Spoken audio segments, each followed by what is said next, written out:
Hello, hello, hello. Well, it's Sunday evening. I don't know when you're going to see this video, but happy week ahead. And it is fall weather. It is cozy weather.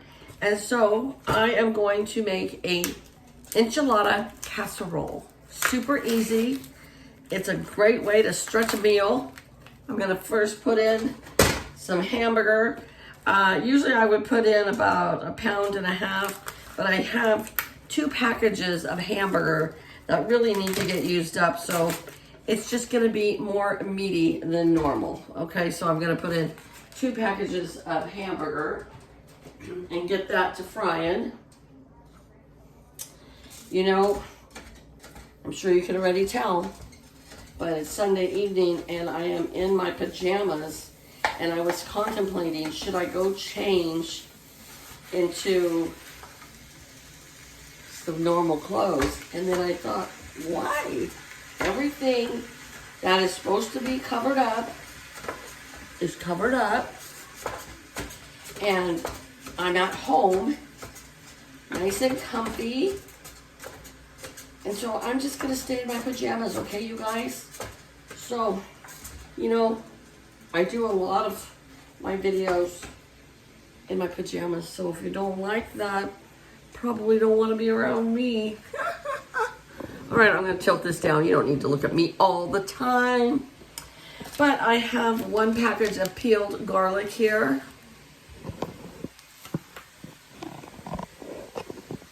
Sorry. And I'm going to cut that up a little bit and put it into our hamburger. If you watched my grocery haul, you know that I bought this today on Sunday. And it just makes my life so much easier to do it this way. Some people will be like, it's not that hard to peel garlic, and you're probably right. But it's even easier to do it this way. So that's what we're gonna do, because anything to make my life easier, I'm all for it. All right. Now, and as in all my videos, I always tell you in my cooking videos, if you don't like something that I'm putting in, such as onions or garlic, then you just omit that and you don't put that into yours, okay? When I'm doing baking, there's sometimes where, like for instance, we're making snickerdoodles and somebody says, oh, I didn't have any tarragon, what is that main ingredient for snickerdoodles? I'm drawing a blank now. Oh my goodness. Anyways, people will say, I didn't have that ingredient. Sometimes with baking, there are certain ingredients you can't skip, or in a recipe of some sort. And then I will tell you, you really need to add this to your recipe. But if you don't like onions or garlic, then you don't need to put them in.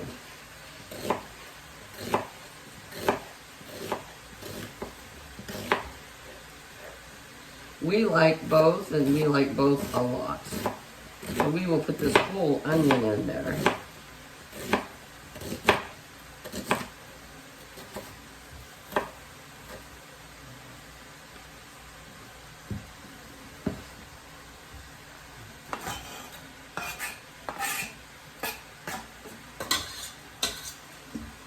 I hope everybody had a great day today. It was Sunday, so I didn't have to work, but I went to church, then I went grocery shopping, and I came home and did my video on my grocery haul. So if you haven't watched that, go over and watch it. And then I've just been puttering around the house doing all kinds of stuff today. My weekends go by super fast, but we will get Thursday and Friday off for Thanksgiving, plus Saturday and Sunday. My gosh, that was going to be so nice. Just can't wait. 4 days off. And then nobody can ask for Monday off because we're too busy. When we have 4 days off like that, then they're super busy when we reopen. Okay. Now, I had these mushrooms. I normally don't put mushrooms in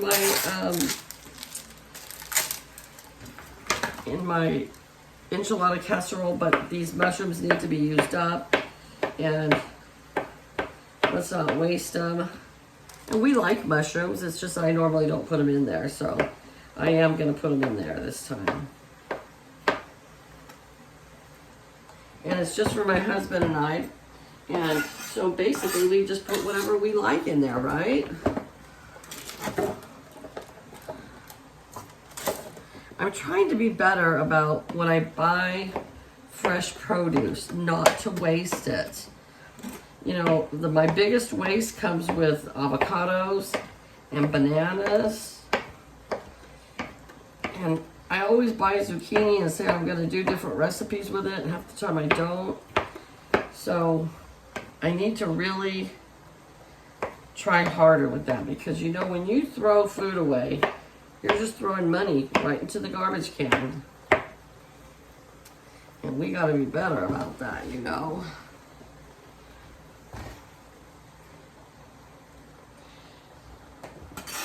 This recipe was one of my mother's from a long time ago, and I've just used it through the years. My mom wasn't one of those gourmet cooks. I call her a survival cook. She cooked because she had a family of 6, and so back in the 60s and the 70s, you just didn't go out for dinner all the time. In the late 70s, when I was in junior high, my dad, it was just my little brother and I at home. Everybody else had moved out, and so my dad got to where on Sundays we would go out for dinner. Usually to a place called the Green Barn. But he just always made a point of letting us go out for dinner on. And he liked it too. He liked the social part of it, you know. Okay, so you're supposed to add some chili powder. I can't find my chili powder. I need to organize my spice cabinet. I'm just going to use some red crushed peppers. And I'm just going to be real careful because I'm so wimpy when it comes to spice. So I'm going to finish cooking this off, and then I'll be right back. All right, so I drained off all my fat out of here. Drained all that fat out. So we have the hamburger, the garlic, the onions, the mushrooms, the crushed peppers.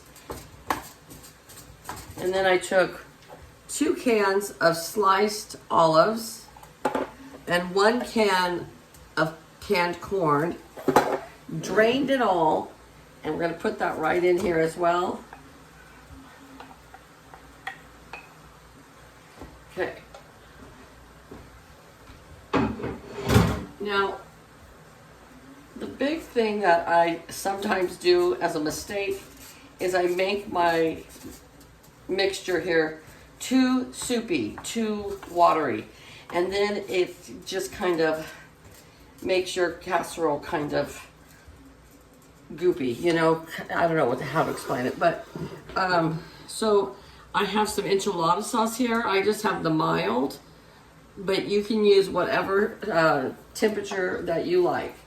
So I'm just going to pour this in here, about half of it, and then I'm going to mix it around and see how much. So yeah, I have a lot of meat in here this time because I was trying to use up that hamburger so it didn't go bad. So I'm going to end up using this whole can. But if you only use 1 package of hamburger, like 1.5 pounds, then you probably only need about half this can. But because I have so much stuff in here, plus I got the mushrooms and the olives and the corn. So this is your mixture. This is what you're going to put in your casserole, okay? And like I said, if you like it spicy, then just add some chili powder. You can add some jalapenos. But I do not like mine spicy. So we make it the mellow way. All right. We're going to start layering just like a lasagna.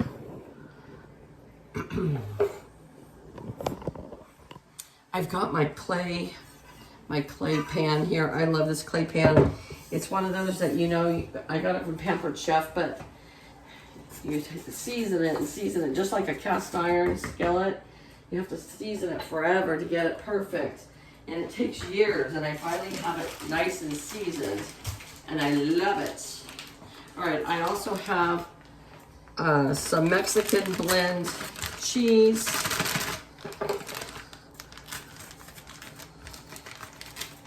I know I cut the seal off here, but I put it in a Ziploc bag afterwards, because I can never get it back on the way they have it. Okay. Sorry guys, I forgot to get my ladle. There we are. All right. And then we have some corn tortillas here. Now, if you want to use flour, you can, but I find the flour to get kind of mushy. We just like the corn better. We like the corn better with almost everything, the corn tortillas. So we're going to take some of the, and you can use the bigger tortillas, the small ones like this, because you're just going to layer it. And I do layer it over each other so that you get yourself a nice, almost like a crust down there. Okay, so there's your layer of your tortillas.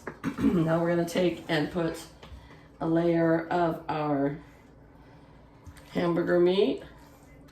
See, it's still kind of soupy, but it'll be okay. And it's always better the next day, I think. That's just my personal opinion.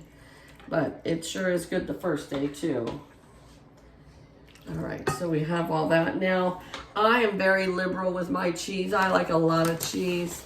But if you don't like a lot of cheese, you don't have to put a lot of cheese. This is where you put the preference that you like. Some people are like, I can't put that much cheese on there.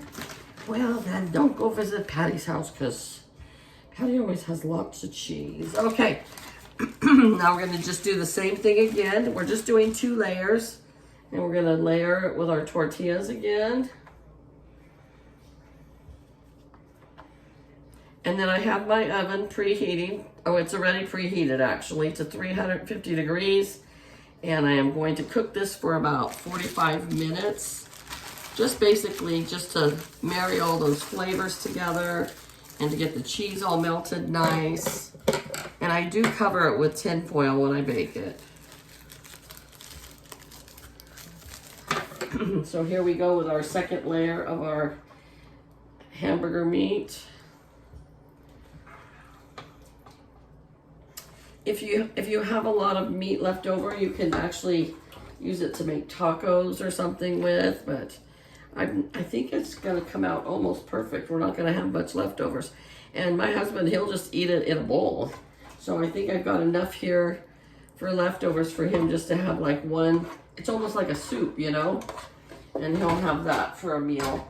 Okay, so now we put another layer of our cheese on here. And what's great about meals like this is if I make it on a Sunday and I come home and I'm tired, we just have leftovers. There we are. Oh, looks so beautiful. Doesn't that look beautiful? Let me get out our foil here. Cover it up.